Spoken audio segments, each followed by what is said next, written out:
歡迎收睇官攝辨識癌症患者中醫膳食調理第一集。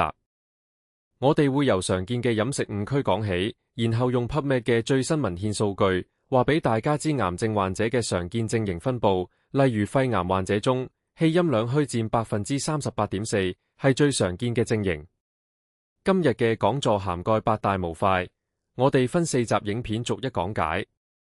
第一個常見誤區：過度溫燥進補。好多患者同家屬覺得體虛就要大補，長期食高麗參、鹿茸、桂圓呢啲溫燥藥材。但係對於癌症患者，特別係接受緊標靶治療嘅患者，咁樣做等於火上加油。點解？因為文獻數據話俾我哋知，肺癌初診患者中，氣陰兩虛佔 38.4%， 虛症合計超過60%。患者本質係正虛，治療本身已經喺度大量好氣傷陰。喺呢個基礎上再用溫燥藥，方向完全錯晒。補要補啱方向，補氣養陰先係正道。第二個誤區係另一個極端忌口，試圖餓死癌細胞。有啲患者只食白粥青菜，嚴格限制蛋白質同熱量攝取，拒絕一切所謂嘅發物。結果呢？體重就降，肌肉流失，免疫力崩潰，唔係癌細胞餓死，而係患者自己嘅身體先撐唔住。美國 NCI 明確指出，充足嘅營養支持係癌症治療成功嘅關鍵因素之一。數據顯示，癌症惡液質患者中有 20% 係直接死於營養不良，而唔係死於癌症。營養支持唔等於盲目進補，而係科學、均衡、足量嘅能量同蛋白質攝取。咁正確嘅理念係咩？8個字：扶正不助邪，清解不傷正。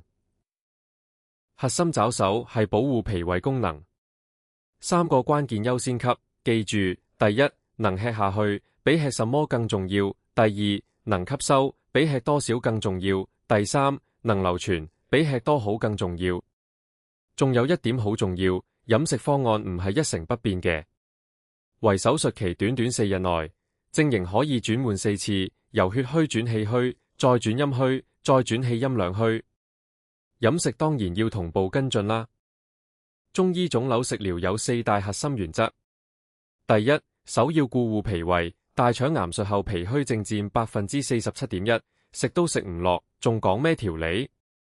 第二，嚴格辯證施膳，拒絕千人一方。肺癌氣陰兩虛佔 38.4%， 但脾虛痰濕只得 10.9%。第三，動態調整方案，隨住手術、化療、放療、標靶嘅進程，攝像同身體反應會持續變化。第四，藥膳要平和溫潤，化療會驅動症型由虛實夾雜轉向純虛症，大寒大熱嘅食材會干擾呢個自然轉化過程。最後，俾大家睇關鍵嘅文獻數據。WayQ 喺2026年發表嘅前瞻性研究，331例初診肺癌患者，氣陰兩虛佔 38.4%， 係最常見嘅症型。虛症合計超過60%。過衛喺2015年報告嘅大腸癌為手術期研究，210例患者，術前血虛 33.3%， 術後第3日氣虛急升至 47.6%， 第7日陰虛痰濕各佔 33.3%， 第10日回歸氣陰兩虛 38.1%， 4日之內4次轉換。呢個就係點解我哋強調動態調整。下一集我會詳細講解攝像觀察4步法同4大症型嘅具體食療方案。多謝收睇。